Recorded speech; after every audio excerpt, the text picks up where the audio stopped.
మరి ఒకసారి అయస్కాంత క్షేత్ర తీవ్రత ఎలా ఉంటుందో చూద్దాం.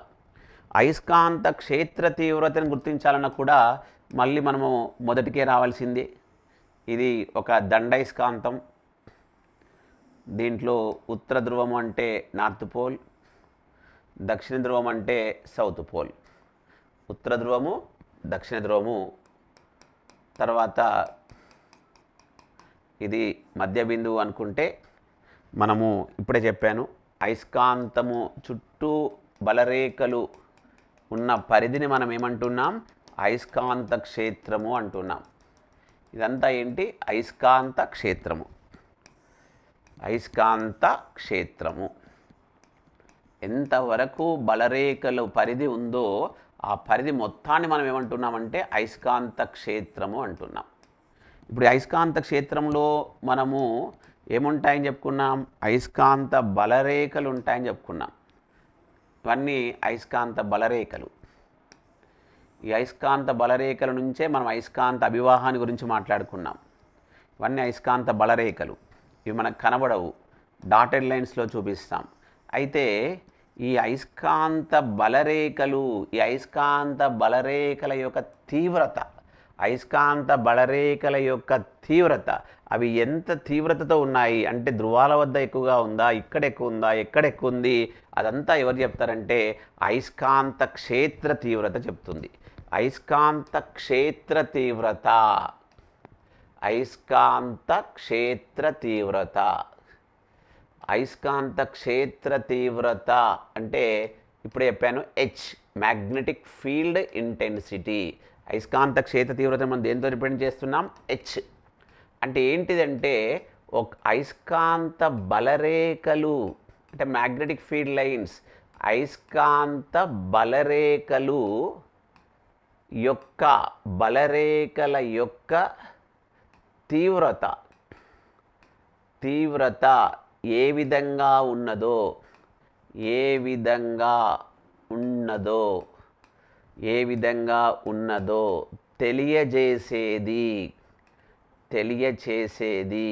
ఎవరు? అయస్కాంత క్షేత్ర తీవ్రత. తెలియజేసేది అయస్కాంత క్షేత్ర తీవ్రత అంటున్నాం. అయస్కాంతము మ్యాగ్నెట్, క్షేత్రము ఫీల్డ్, తీవ్రత. ఒక అయస్కాంత క్షేత్రం అంటే ఏం చెప్పాను?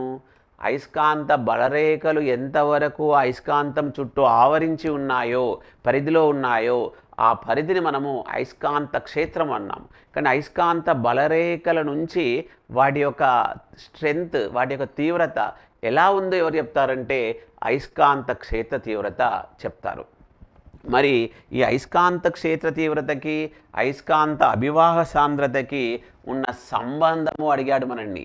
అయస్కాంత అభివాహ సాంద్రతకు, అయస్కాంత అభివాహ సాంద్రతకు, ఎందుకంటే ఇవి రెండే మనకు అయస్కాంత క్షేత్ర గురించి చెప్తున్నాయి. అయస్కాంత అభివాహ సాంద్రతకు మరియు అయస్కాంత క్షేత్ర తీవ్రతకు, అయస్కాంత క్షేత్ర తీవ్రతకు. అయస్కాంత అభివాహ సాంద్రత అంటే ఏంటి అని చెప్పాను? బి. అయస్కాంత క్షేత్ర తీవ్రత అంటే ఏంటి? హెచ్. అప్పుడు నిన్ను అయస్కాంత అభివాహ సాంద్రత అంటే ఏం చెప్తున్నాడు? బి అంటున్నాడు. అయస్కాంత క్షేత్ర తీవ్రత అంటే ఏమంటున్నాడు? హెచ్ అంటున్నాడు. ఈ బికి హెచ్కి కల సంబంధాన్ని ఏమంటున్నాడంటే B equal to mu H. B equal to ఏమంటున్నాడు? మ్యూహెచ్. అయస్కాంత అభివాహ సాంద్రతకి మరియు అయస్కాంత క్షేత్ర తీవ్రతకి కల సంబంధాన్ని బి ఈక్వల్ టు మ్యూహెచ్ అన్నాడు. ఇక్కడ బి అంటే ఏంటి? అయస్కాంత అభివాహ సాంద్రత, మ్యాగ్నెటిక్ ఫ్లక్స్ డెన్సిటీ. అయస్కాంత క్షేత్ర తీవ్రత అంటే ఎవరు? హెచ్. మధ్యలో మ్యూ వచ్చింది. ఈ మ్యూని ఏమంటాడంటే పెర్మెబిలిటీ. దీనికి ఇంకా తెలుగులో కూడా మంచి వర్డ్ ఉంది, యానక ప్రవేశశీలత. యానక ప్రవేశశీలత. పర్మెబిలిటీని ఏమంటాడు?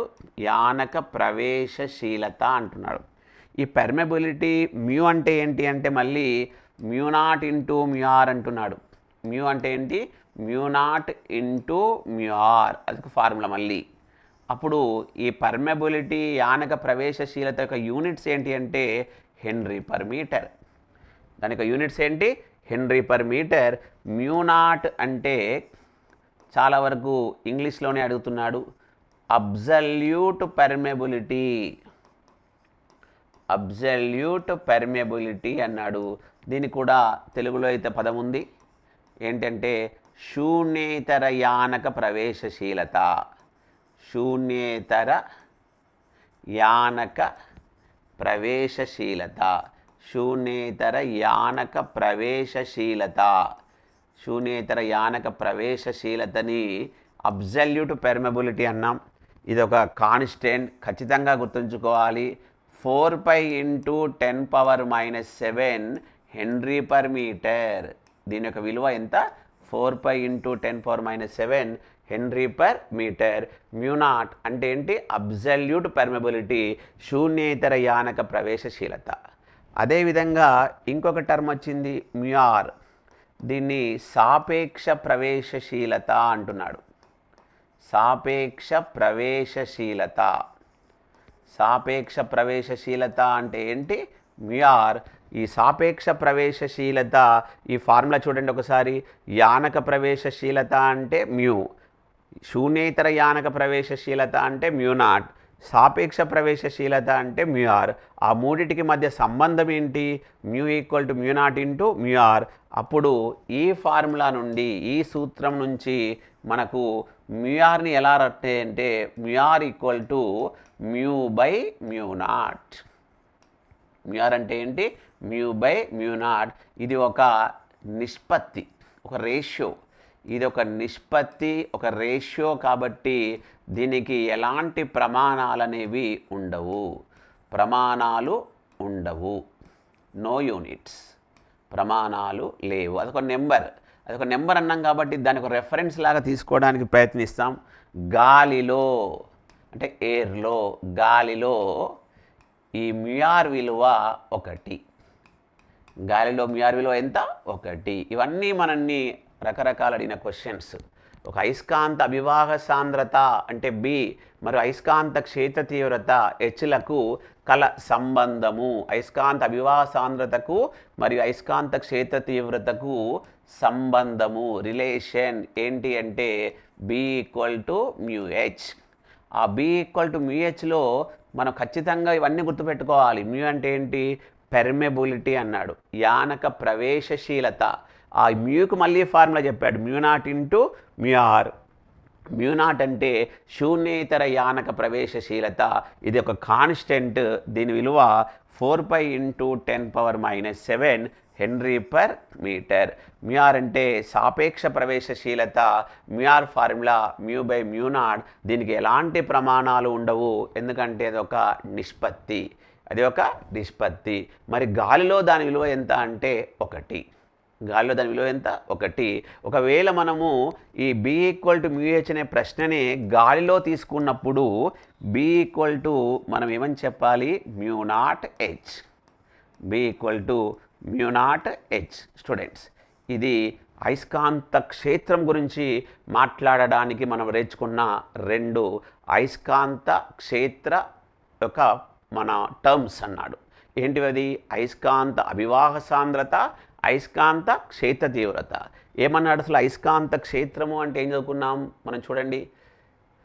అయస్కాంత క్షేత్రము అంటే అయస్కాంత బలరేఖలు ఎంత మేరకు విస్తరించి ఉన్నాయో దాన్ని మనం ఏమన్నాం? అయస్కాంత క్షేత్రము అన్నాం. అయస్కాంత క్షేత్రాన్ని ఎక్స్ప్లెయిన్ చేయడానికి, వర్ణించడానికి మనము 2 పదాలు వాడాం. అయస్కాంత అభివాహ సాంద్రత, అయస్కాంత క్షేత్ర తీవ్రత అన్నాం. అయస్కాంత అభివాహ సాంద్రత అంటే ఏం చెప్పాడు?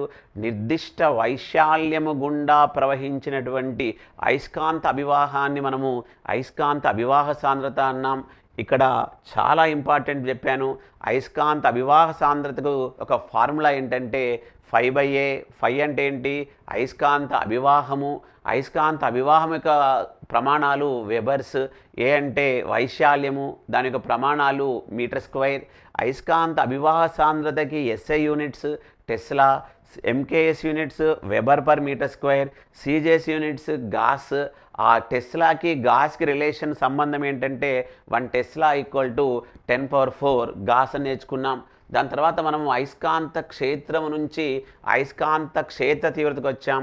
ఇవన్నీ అయస్కాంత బలరేఖలు అయస్కాంత క్షేత్రంలో ఉన్నప్పుడు ఒక అయస్కాంత క్షేత్రంలో ఉన్నటువంటి అయస్కాంత బలరేఖలు యొక్క తీవ్రతను ఎవరు చెప్తారంటే అయస్కాంత క్షేత్ర తీవ్రత చెప్తారు.